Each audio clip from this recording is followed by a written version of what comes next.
Unspoiled Network podcast. This is Spoil Me, covering One Piece, episodes 351 through 353, plus some of 350, but it turns out I'm mostly good on that. These episodes are Awakening After 500 Years, Oars Opens His Eyes, A Belief Worth Begging to Live For, Brook Defends His Afro, and A Man's Promise Never Dies to the Friend Waiting Under the Distant Sky. In these episodes, it turns out that Whale's coming back around, guys. I'm very excited about it. Delighted, in fact. Welcome to Spoil Me.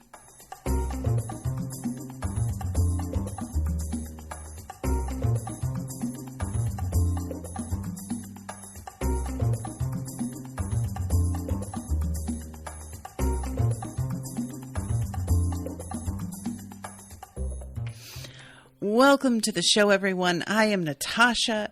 Thank you very much to the One Piece crew for commissioning this episode. So the last episode I recorded, I reached a point where I was like, I only have finished covering the second of the 3 episodes. I'm going to have to cover the third one. But when I rewatched the third episode today, I was like, most of what I talked about happened in the third episode, actually. I sort of had it in my head that a lot of like the lore stuff happened in the second one, but not really. So I mostly did talk about episode 350 without almost missing anything. There's only a couple of things that I wanted to go back and mention. One of the things being the fact that Luffy is like subdued by Perona with those ghosts that make you feel despair, which I am kind of enjoying those as a weapon, and I wouldn't mind seeing more of that deployed because it feels like it would be pretty consistently effective, and we don't see that much of them. The other thing that I had intended to mention was the fact that we find out about the salt. And the salt is like a weapon to use against the zombies, which like, this makes sense. Salt is often in a lot of different cultures and traditions seen as a sort of defense against the supernatural in general. And I don't know like entirely where that comes from, but my theory has always been that salt prevents things from growing. And the idea that these things are like somehow alive if you cut off their access to like the power of the earth, that will kill them. And that is the only, because, we'll sow your fields with salt is literally, we're going to make sure to kill everything that will feed you and keep you alive. So I'm assuming it's something like this, but Florian is saying cleansing salt. And yet that's true because they keep saying they've been cleansed. And I forget that salt baths are also like a thing to be used in a lot of traditions to rid yourself of spirits. Or there were a lot of like when I was a young, what's the word I want? Not witch exactly, but I guess I was trying witchy things. There were a lot of rituals that began with bathing in salt water. And not necessarily like the ocean. It was more that you would like, fill a tub with water and then add containers of salt and then bathe in it to cleanse yourself. And I will tell you what, I did that one time and felt absolutely amazing afterward. And it's the sort of thing that I think about and I'm like, I want to try it again because that was so great. But part of me feels like it was a fluke and I don't want to like ruin it for myself that it was, not related to the salt at all. Maybe it was related to the ritual of it. I don't know. But either way, this salt is what winds up like keeping, it takes the spirit, the shadow of whomever it was stolen from out of the zombie and the zombie just drops dead and is unusable. And then the shadow just automatically rejoins its owner. So that's like a nice, convenient way for this to go. And I am really looking forward to our friends getting their shadows back, because they can't fight in daylight, which is very, very inconvenient. There's also a moment where Frankie says, I have one last burning question. And we don't see the question. We just see him choked up later when he's talking about it to Robin.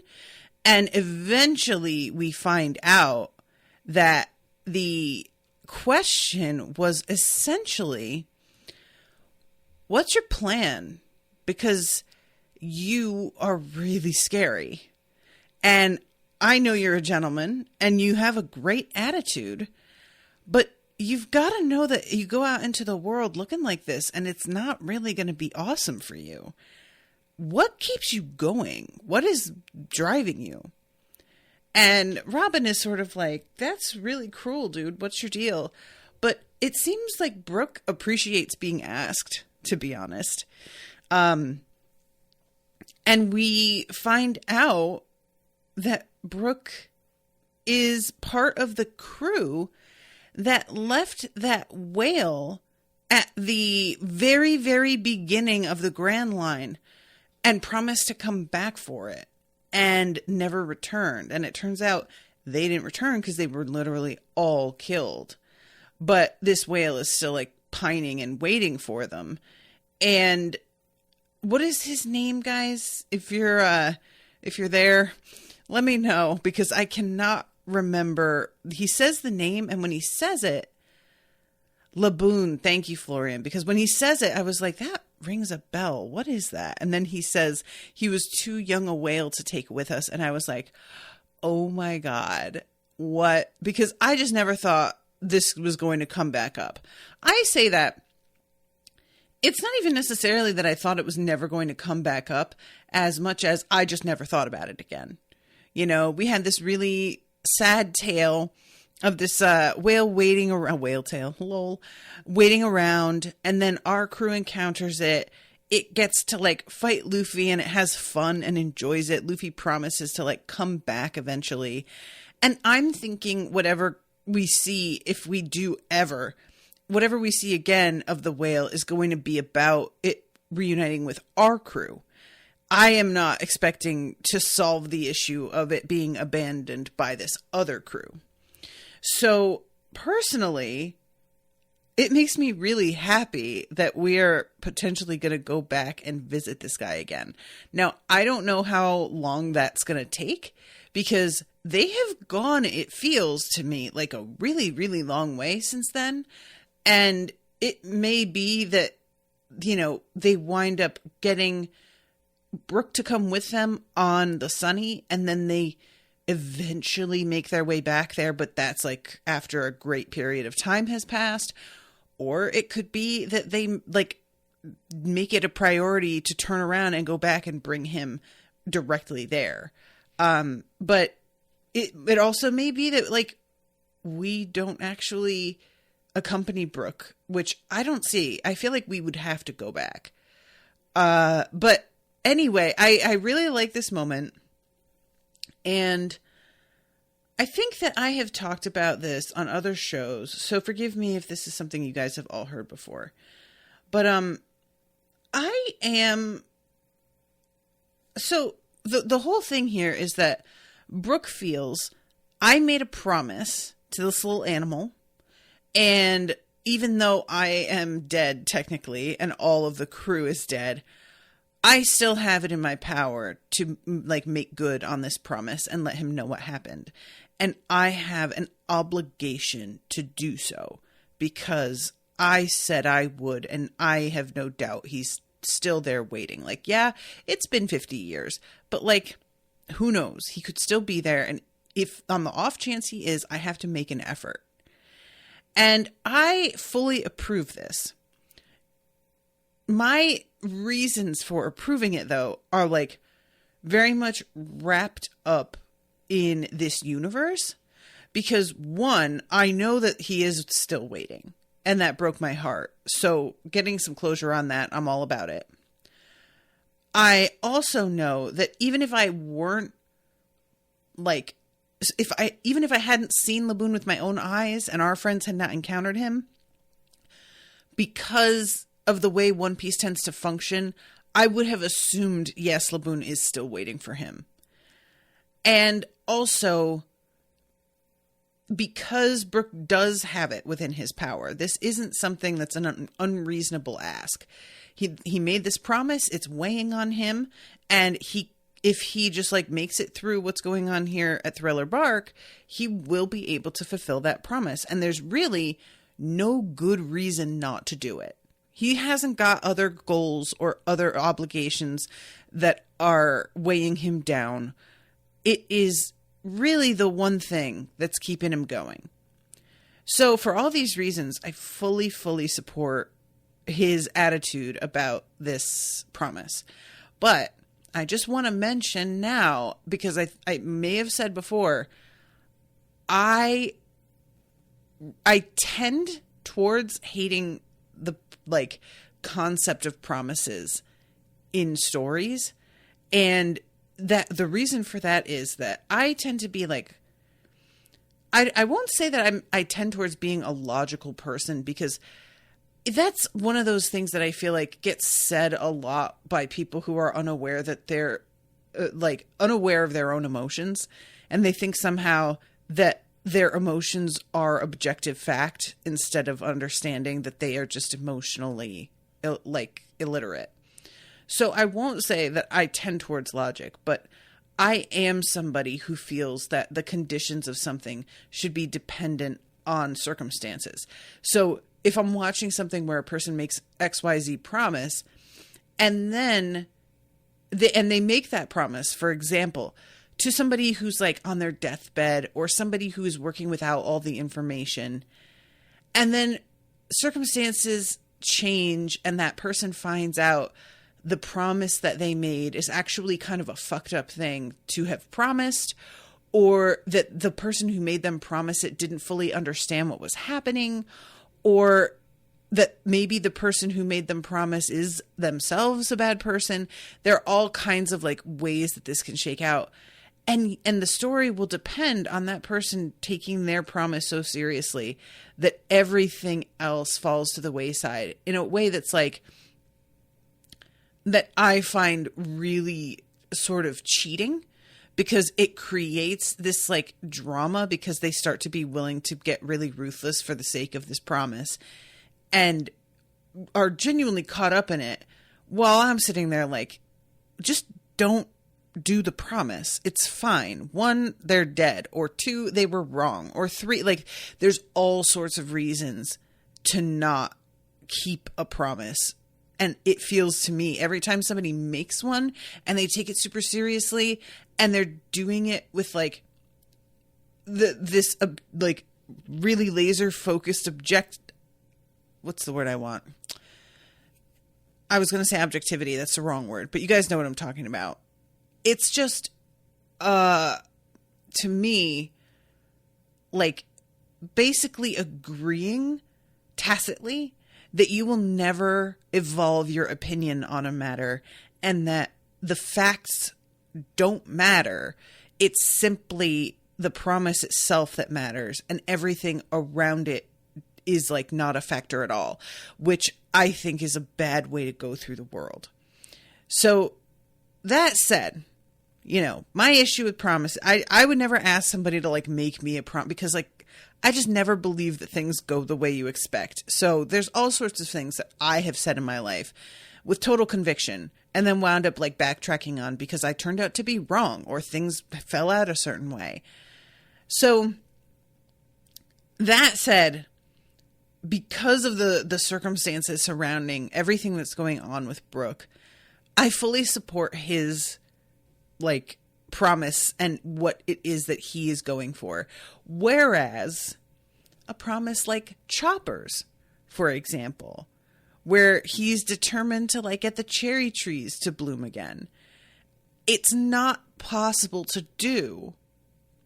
So instead, he does this weird thing where he just makes pink float in the air and then counts that promise as kept, which is super weird to me and isn't actually fulfilling the promise itself. And to me is cheating. And if you're going to cheat, then just don't do it, because what are you accomplishing? So this bit with Brook, I have to say, I really, really enjoy Brook as a character. I like this motivation for him. And there's something about the fact that the promise he's keeping isn't even to a person, it's to an animal, that makes me respect him even more, because a lot of people wouldn't take that too seriously because it's an animal. And I have a real soft spot, as you all know, for the animals in this series. And I also have this like real struggle with letting down animals because they don't understand what's going on exactly. And if you are able to like communicate and make things easier for them, I just always feel like you should, because they're working with like within difficulties with communication and whatnot. And I don't know if Brook will become a real member of the crew, because it seems like Luffy is prepared to fucking invite anybody at this point. But if he gets to travel with them temporarily, I will really, really enjoy it. And I hope it lasts a while, because he is just so much fun. And I really like the fact that he's like, I was sort of worried when Frankie asks him what keeps you going, or why do you have such a good attitude, or why are you such a gentleman? I was worried that his response was going to be something like, well, I'm a gentleman to like show people that there's nothing to be afraid of, which is not, that's a completely valid thing to do to keep people from being afraid. But it also like starts to get into this sad area where it's almost like respectability politics. Like you have to be better and kinder and more respectable than anybody else around you to make up for the assumptions people are going to make about you, which it just seems to me that Brook is just this kind of guy and always was, and he's just kept that personality. And I hope that's true, and that it's really mostly about that, because him looking so scary, but then being in a lot of ways like the most cultured and reasonable of the crew and sensitive, you know, other than maybe Chopper. I'm really, really here for it. I wouldn't mind a skeleton friend being a part of the crew for at least an extended period, if not forever. He brings a whole different angle to everything, you know? It's interesting because if we've got like, we acquired Robin on the Grand Line, we acquired Chopper as well, Chopper being non-human. Then we've got Frankie, who is like part human. Like he is human, but he's a cyborg, so not anymore fully. And so if we had Brook join permanently, he would be the second fully non-human, third non-human asterisk member of the crew. And I think that would be a really great way to sort of shake things up. I like this. So anyway, those were the things that the salt and then the beginning of that conversation were the things that I had not gotten a chance to talk about. And also the fact that like we see Brook going back into the castle to deal with some shit, and he is completely shredding all of the zombies that are coming out of the portraits and gets them in the mouths with salt and manages to like completely eliminate all of them as threats. So that's good, because those guys in the frames were genuinely like, they're not even exactly a huge threat or obstacle. They're just like the kind of thing that I could see forgetting about and then sneaking up on people. And the whole thing with him and the way that he is trying to get his shadow back, it turns out that the skeletal swordsman that our friends ran into is the one who has his spirit, his shadow inside it. So it's just coincidence that they kind of look pretty alike. But I felt so bad because Brook is like, you're just my shadow. Why are you beating me? And I'm assuming that it's because the swordsman was like trained and has like the right strength in his body because of having done this, that he can do what Brook can do, but even better. He's working from a place of more physical strength because he's got like actual muscles versus our guy being just bones. It's hard to tell exactly how strong he is. I will say that. And I should mention, guys, if you hear some sounds in the background, I have my dog Sam in here with me, who just had that surgery to get his little tumor removed, and he is wandering around. I just put him in his crate for most of the day. I intended to leave him in there while I recorded, but he needs, I wanted to give him a change of scenery. He's been there all day, and he slept in there as well. So I was like, let me just bring him in here, and as long as he's quiet, and he's not whining like he was the other day. I think the medications have gotten to him, and he has wound up more tired. So stop licking that. Sam, stop it. Oh my God, I wish you guys could see the face he just gave me. What a good boy. He's so sweet, y'all. He has eyebrows, and so sometimes can look at me with like the most sad expression. All right, so this is when we go to the actual moment of truth where they put Luffy's shadow into number 900, and he finally opens his eyes. And I will tell you what, kids, I don't know what this thing is, but it's like, even Usopp says something like, it looks like a giant, but even for a giant, this guy is fucking huge. Like, what is he? And I would also like to know, very, very curious, because everybody else has looked like they're stitched together with the parts of different people or animals and stuff. And he looks like he's just a full corpse. Like, I'm not really sure what the deal is there. But I was pretty gratified to find out that my assumption about Luffy's main focus in life being food and him having an insatiable appetite turned out to be correct. I started to second guess myself. I thought maybe his sole purpose has been, I'm going to be king of the pirates. So when he is awoken inside this creature, because his, quote, master's objective is also to become king of the pirates, that maybe Luffy would be like uncontrollable due to that, you know, because it would just be such a complete conflict with his main driving desire in life. And maybe that will turn out to be a thing. But as of right now, it's just that he wants to eat nonstop, and they have no more food except for stuff that's got salt in it, which we wind up finding out it doesn't matter the type of salt. If it's in something, that's the end of the story, which, that's a lot of food that they've got that doesn't have salt in it, all things considered. We live on a boat, and most things would probably be preserved in some sense, and that would require salt. So they're lucky that they managed to catch that in time, but there's another zombie who takes a bite out of it. And did we ever find out, like, does Robin get bit by a zombie? Because I feel like we see one of them bite her, and she doesn't turn into one, because that's not really the way that zombies, like, you know, this isn't a virus. They're being made.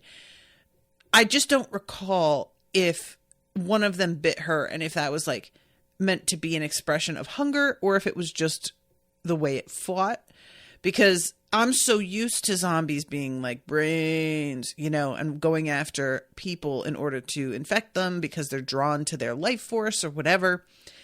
And the fact that we've got like, these guys are zombies, but apparently they still get hungry and can eat is fascinating, because I am not used to this being a thing at all. And we just needed to see, of course, that eating something with salt in it causes the same thing to happen.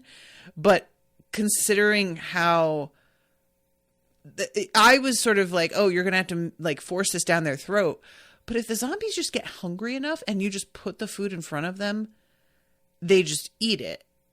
And, well, I say that at one point some guy says he ate salted fish. What was he, a new guy? Was this his first day? So I guess a lot of the zombies know not to do that.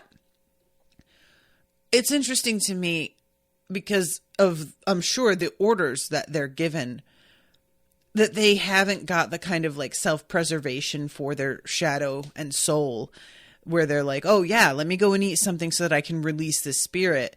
It's not about that. They're like, no, I have to preserve this weapon that I am. So yeah, this whole thing with Luffy, he wakes up and the moment when he opens his eyes for the first time is the most drawn out thing.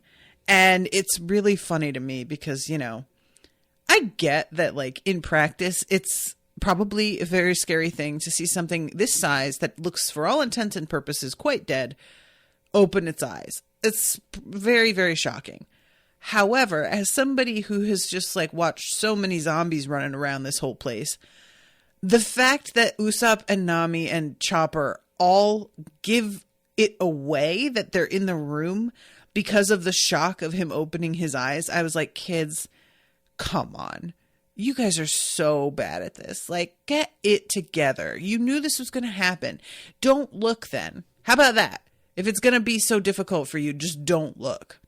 So, yeah, the moment when he opens his eyes is like the very, very end of the episode, cuts off, and then to be continued. And then we go into Awakening after 500 years, which is when we really get to hear Luffy's voice echoing over another deeper voice, you know, and he starts to eat them out of house and home, which is something that evidently Gecko Moria had not been prepared to deal with at all.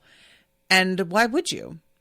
I want to mention something here because you guys know that a big part of what I love about this show is the absolutely banana pants designs of the characters. And I haven't spent remotely enough time on what Gecko Moria looks like. Like, this dude is bananas looking. And he is... So I'm just trying to like figure out where to start. So he's got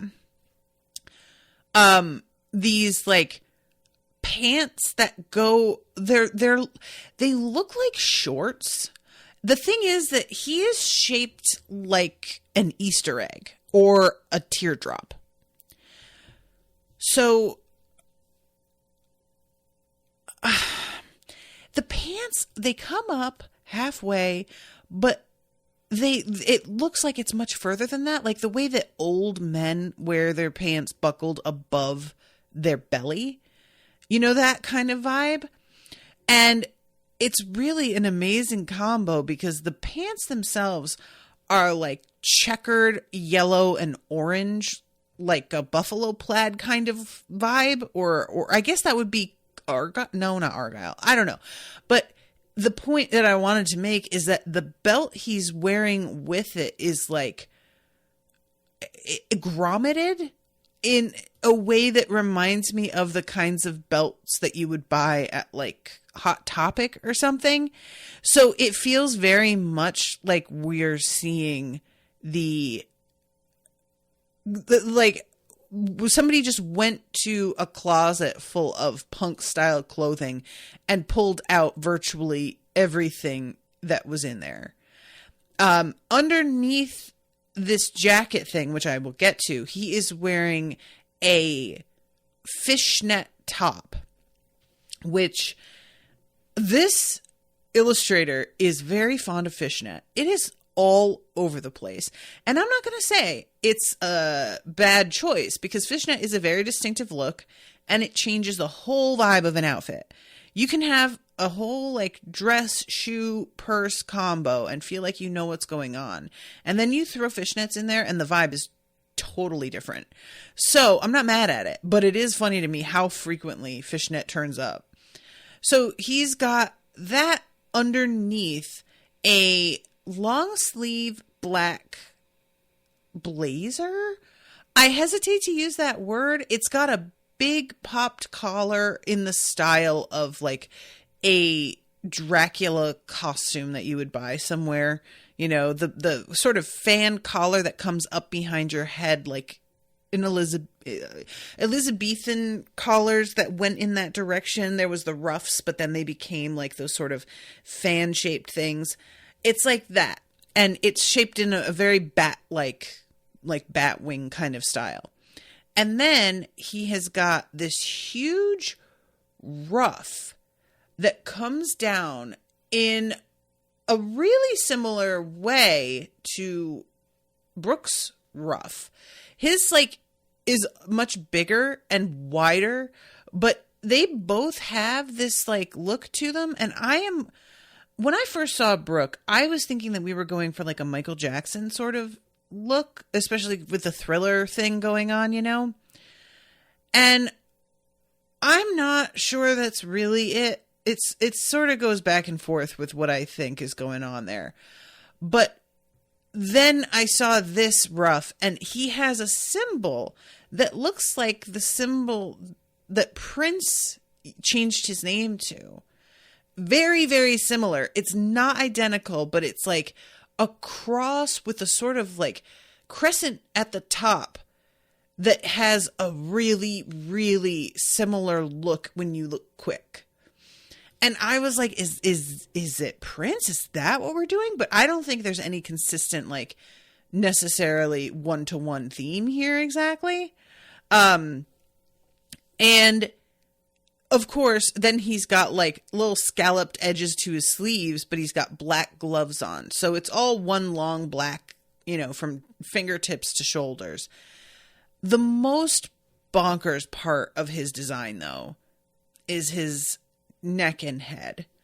His neck is longer than his whole face. And considering that his face is very long, that's really saying something. And it's slit up the front and then has like X stitches over it, as if to suggest that he himself is like a reanimated corpse that was cut open and stitched back together, which maybe is the case, but it seems to me that's just really meant to underscore what it is that he does. And those stitches like go up to his chin, and then we have his face, and then between his eyes up his forehead, the stitches continue in a really odd look. And then he has pointed ears, very, very pointed, horns that come out of his forehead above his eyes, and they're not very big horns. They're just kind of decorative.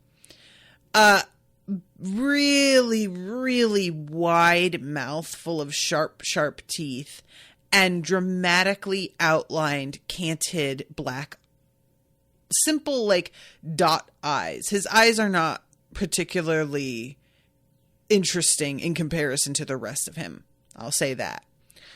But the whole look of him is actually pretty great. Like, I have had, you know, just sort of some villains who turn up and I'm like, I don't even know what I'm supposed to think here, because this person is so ridiculous looking that he's not scary.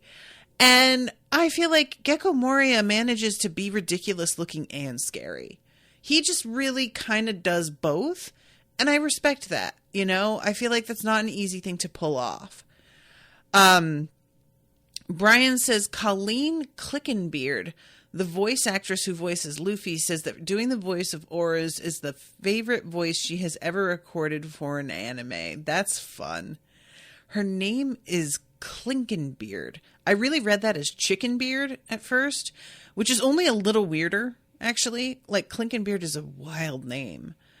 But Aura's voice is...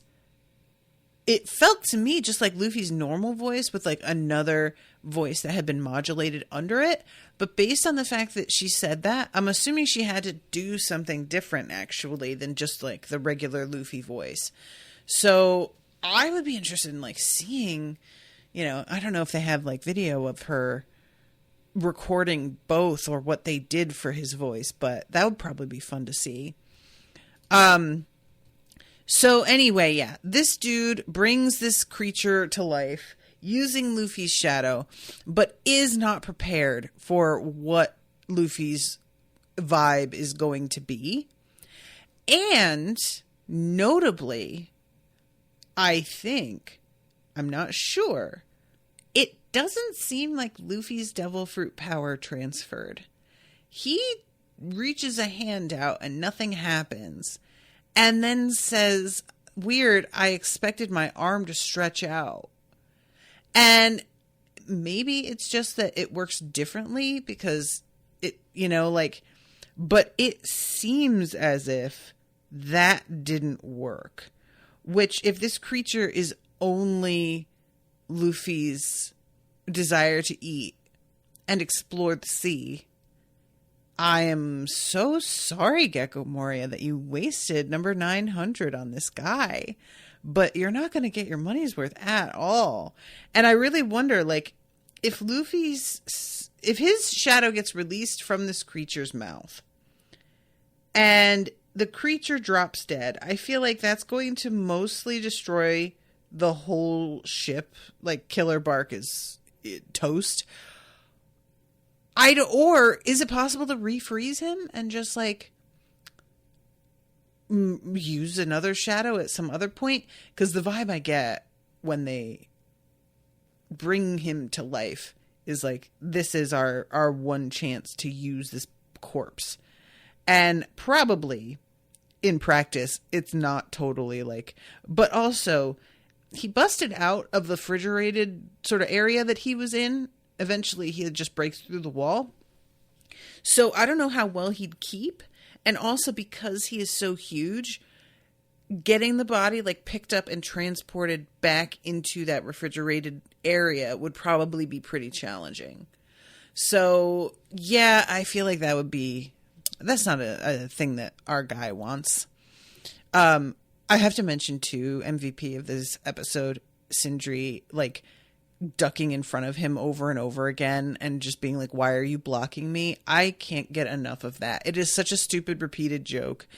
And the fact that it doesn't matter and that she's not actually accomplishing anything is what makes it so funny.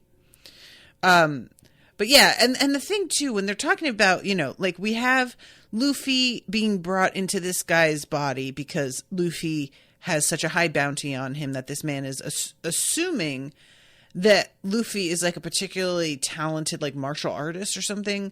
Who knows?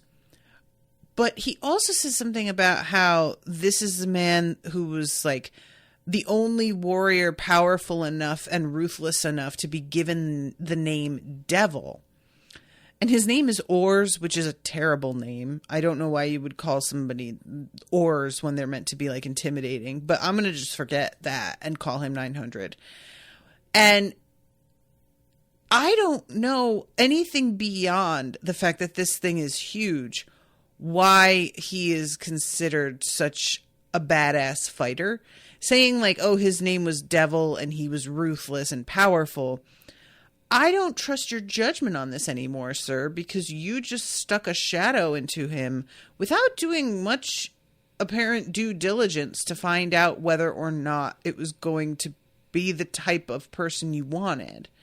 So the fact that he has this like huge body ready to go, I'm not convinced that this guy Oars was the fighter this guy seems to think. Like, maybe he's big enough and he looks scary, but otherwise, who knows what the deal is with this guy. And this is when our friends, like, they freak out because this thing opened its eyes. They get caught. There's a moment where it looks like they're just going to be gripped up again. But then Luffy says meat and completely, like, this roar rocks the entire island. And later on, when they run into like Robin and Frankie, Robin is like, what was that noise? Because we fucking heard it, but we didn't see anything. And as they're running away, all like the three of them are talking over the thing with the shadow and what's probably going on. And they're realizing that's probably what happened to Brook. And, eventually, as they're running, there is like this made me so upset. They're running and all of a sudden this like flame comes out of nowhere. Nami doesn't get got. It's just Chopper and Usopp. And they are taken out of the running. They go flying down the stairs that they were heading for. Nami is standing there like, what the hell just happened? And here comes Absalom, creeping up like a creepy creep, and he kidnaps her. And we, of course, have to get the obligatory leering shot of like the edge of her skirt as she's struggling against this guy's grip. And later on, he like brings her to some room with a little lackey who's puttering around and tells this guy to like put her in her wedding gown. And we have the zombies in the portraits leering down at her, waiting for this guy to undress her. And it's remarkable to me that we've got animals, we've got zombies, we've got human beings. Nobody is immune to Nami's charms. Even the undead are still out here being fucking perverts and wanting to see some titty. And they mention explicitly her measurements. And it had to be in centimeters because those were very high numbers. I'm like, that does not sound right. But y'all, this is going to be the one thing that I say about that. And this is, as a young girl who was already at a really, really young age dealing with a lot of body image issues, I would hear specific measurements about what the ideal body for women was supposed to be and would struggle and obsess over meeting those ideals. And if I had heard her measurements, I would have been really like, I just would have felt so terrible about myself. And they're like an impossible standard. They're not even meetable. And yet it would feel to me like I was somehow failing. And those kinds of jokes, I feel like they're a very throwaway line that a lot of people don't think about when it's written. But I can't tell you how they lodge in the minds of young women. They really do. It is not easy to shake. And even things like, there's an episode of Twin Peaks that I was recording a while back. And they mentioned that this girl is like, 5'1" and 100 pounds. I'm sorry. No, she's not 100 pounds. You look at her. This is clearly like a 130-pound woman. It's fine. 100 pounds, it's absolutely impossible. But they throw that line out in the show like it's unimportant. And I would have been fixated on the fact that this very beautiful character only weighed 100 pounds. It would have been like you know what I'm saying? So I just wish that as a society, it would be cool if we just stopped with the leering altogether, but just making particular like statements like this. We have such a terrible relationship with body image in general. If we could just like steer away from things that feel almost prescriptivist, even though it's not on purpose, that would be great. And also just the fact that she's being leered at while she's unconscious and about to be undressed. Like, ew, ew, ew, ew. Hate all of this. I want to know where the fuck Lola is because she needs to come and help us out. And there is an attempt by Usopp to like get her back. And even though he's like really not feeling like he's going to be able to actually accomplish anything, he has to try, or else how can he call himself a man? And he uses the weapon that he used as Sniper King, which Chopper notices, but doesn't put two and two together. He just is looking at him and says, why is he using that weapon? And that's all we get. And this doesn't come back up again. And unfortunately, what he fires at them, it's weird because like the way this scene goes is supposed to be, I think, that since this guy is holding Nami, he vanishes and she vanishes with him. Like they both go invisible because he is making contact with her.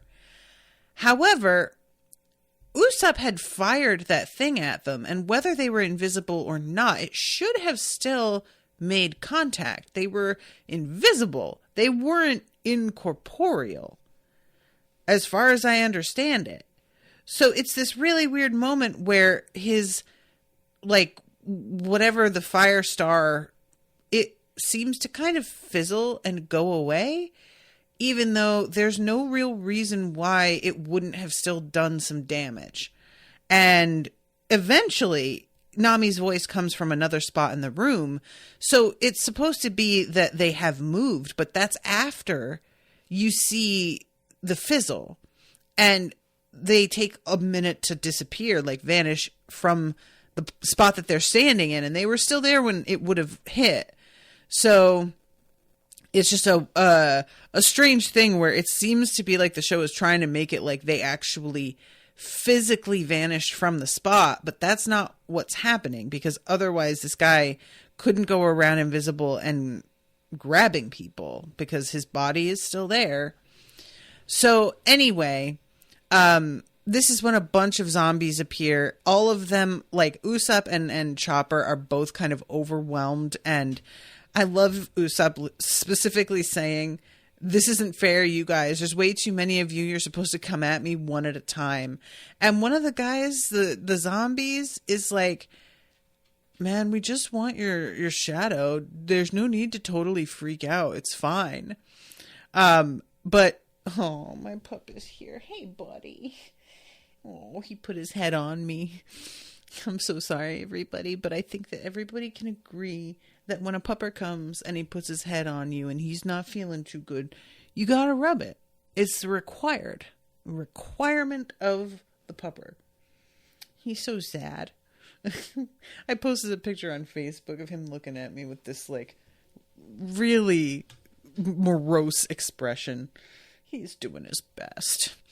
But anyway, yeah, so Usopp attempts to like fight all of them off, and they start like grabbing at him in this really weird way that I was like, this isn't you trying to get his shadow away from him. You're just like yanking on his person, which makes a little bit more sense because later on when we're at the Sunny, we find Luffy and Zoro and Sanji left in place in the like kitchen area with straws and chopsticks and stuff like jammed into their orifices to make them make really dumb faces. And I am just imagining right here where this bit of them just yanking on his face is just them fucking with him. Like there was no real objective. It was just to freak him out. But anyway, they get interrupted by the appearance of Robin and Frankie, who drop salt into the mouths of a bunch of these zombies. And they collapse and are taken out. Not all of the ones in this scene are dead. Like, there's a bunch of them that say, "Oh my God, they know our secret. How did they figure it out?" And they start to run. But it's quite a number. You see like the black little weird bubble that goes up into the air. That's the shadow. And there's a good like 15 of them, I would say, that wind up there. So I've pretty much talked about Luffy wanting meat as much as I can.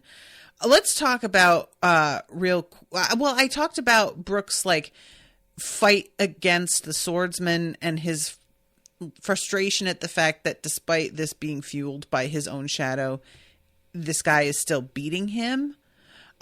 We also have Brook walking through Killer Bark, like all of the forest and trees and whatnot. And he is, you guys, I enjoy a lot the fact that Brook isn't a fearless character. He gets scared pretty easily. A grasshopper at one point causes him quite a fright. But he doesn't completely lose his head the way that like Usopp or Chopper do. And when he realizes that he is getting freaked out, he decides that he's going to sing to himself to make himself feel better.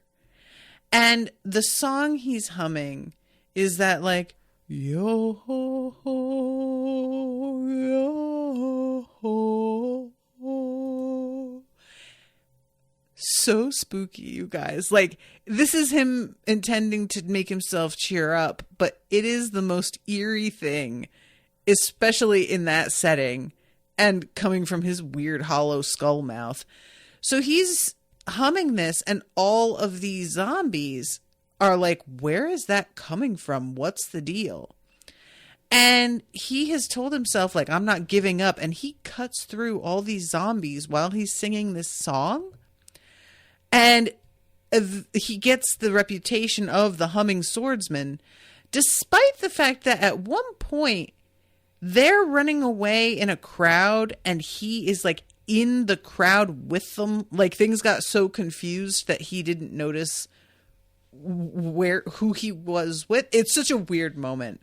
But we see in the aftermath of this that he has really taken out a lot of zombies, and Absalom hears about this and is like, what the fuck? So later on, when it is revealed that the spider monkey was defeated and that his spirit has left, it's immediately like, oh, that has to be the humming swordsman. Like, there's nobody else.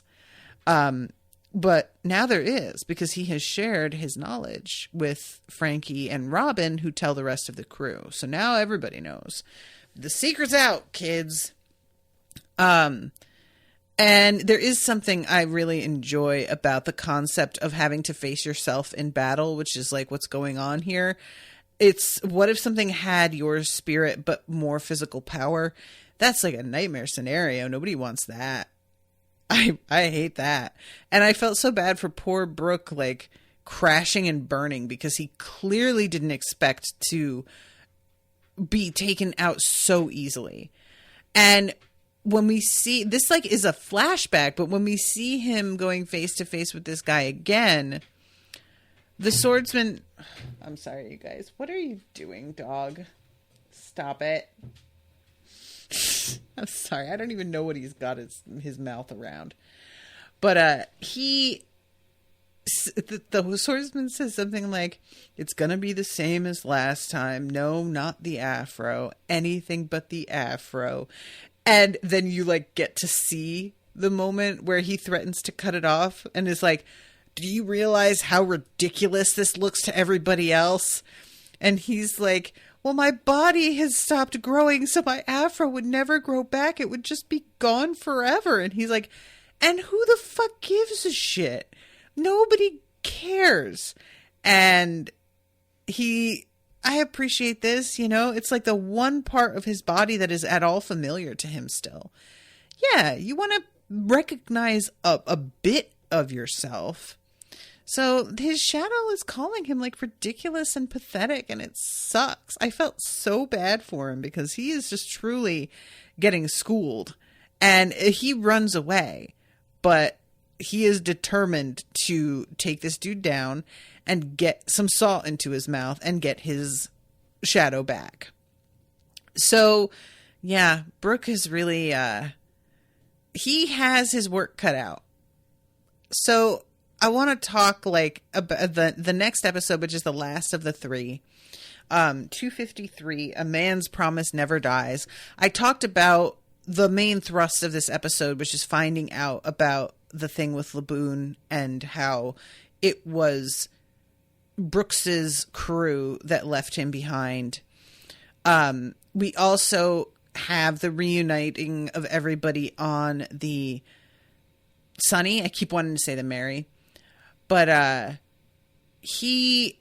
the whole thing with all of them is having to explain like how things work with these shadows and exactly what happened. Because like to a degree, they don't remember anything, you know, they have to be told what the danger is, which I find kind of fascinating because like if just going out into sunlight means that you turn to dust and people don't remember what happened to them, you must have a pretty high rate of losing shadows because people are just not aware that they can't go in the sun. Like they would just do it by mistake, I would think. But anyway, this is indeed a moment where Luffy finds out that all of the food is gone except for like a bunch of other stuff, which I appreciate Sanji pointing out. He's like, you literally have your mouth full of food and you're whining about how there's no food. But Luffy is like, it's only cheese. I can't believe they only left the cheese. To which I'm like, genuinely surprised they left the cheese.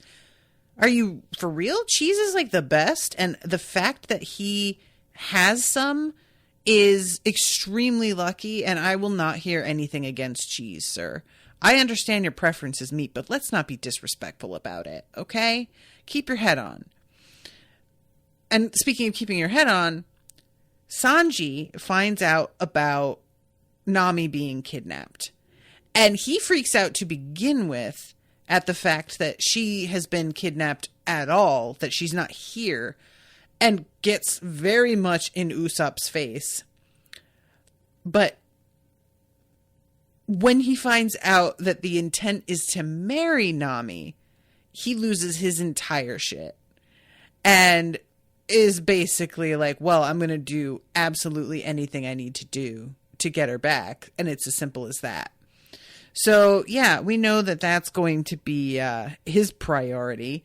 Luffy's priority is he like mentions Nami first to his credit, and then recovering the food that was stolen. And then, oh yeah, and I guess our shadows too. And Usopp has to be like, well, I really think that we should move the shadows up on the list, actually. Let's focus. And he is being, as Zoro puts it a little bit later, all business. And then we have like a cutaway where they explain some stuff to Usopp and Chopper. And once they realize that the big bad on this island that they're fighting is one of the great warlords of the sea, they both kind of lose a lot of their nerve and say that they didn't know well enough to be scared in the first place the way they should have been. Which, I don't know, guys. I guess, like, finding out what his title is just implies that he's capable of even more than you have seen. But I feel like we watched this man rip somebody's shadow off of their like body and use it as a means to reawaken dead bodies. I feel like without knowing that he's a warlord of the sea, he's still plenty intimidating. We don't need that title. You should have been just as scared of him anyway. Like, it's just completely fine working with what we've got. That's enough. So let's see. I'm trying to see if I missed anything in this third episode. Because there are a lot of flashbacks because of everything that we find out with Brook and the whale. And I love that we get the reminder Chopper and Robin weren't with them. So both of them are kind of mystified about everybody else's reaction. But Zoro and Luffy and Usopp and Sanji are all just like, well, I'll be damned. No shit. Laboon? And they all know who he is. And they're kind of moved finding out the rest of the story behind all of this. And then we get another flashback where Luffy has painted the straw hats, like skull and crossbones, over the scars on the front of Laboon's snout, and says, "Don't rub your head against anything or you'll wash it off." And I really wonder if he's still going to have it on his head when they see him again, because he is so... I mean, it's been a while, you know? Even if he doesn't rub his head against things, I would think it would just come off anyway.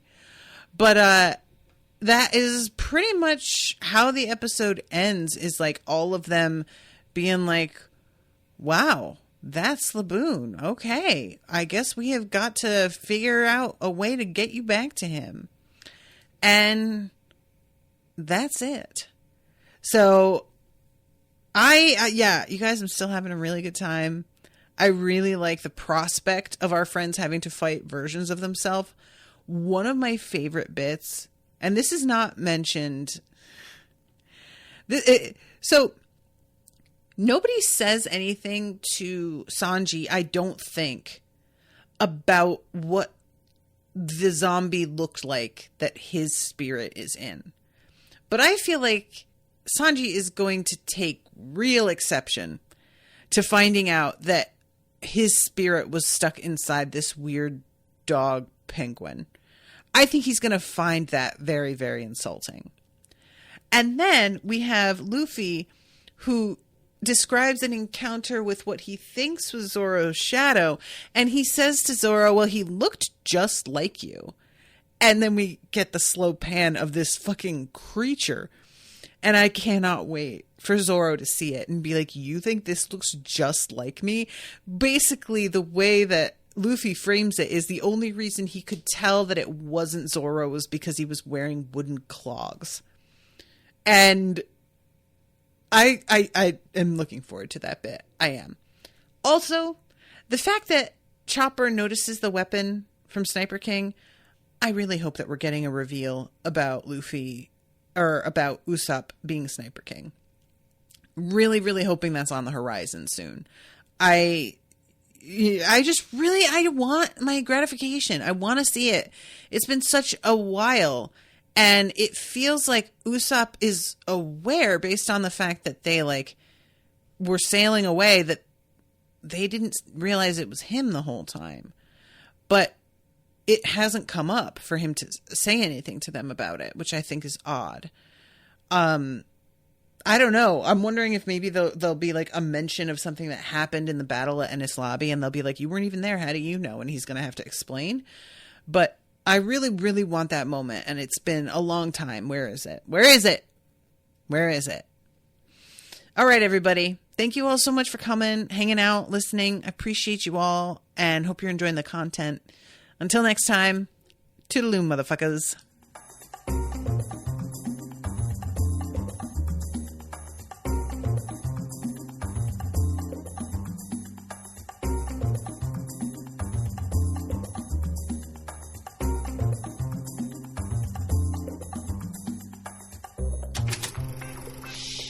That was an Unspoiled Network podcast.